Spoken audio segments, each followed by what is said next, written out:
What's the meaning of bulldog clip?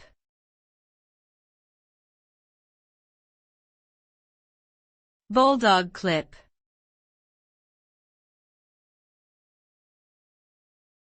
Bulldog clip.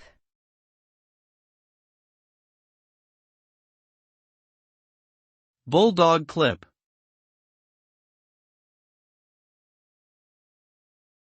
Bulldog clip.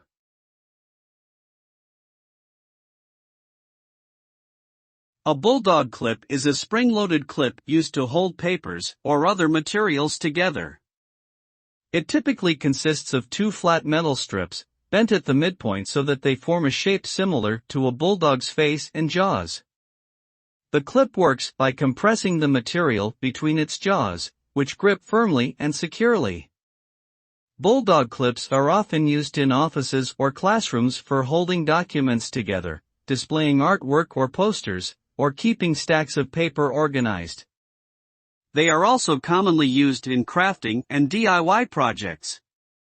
Overall, the bulldog clip is a simple but effective tool for fastening and organizing materials.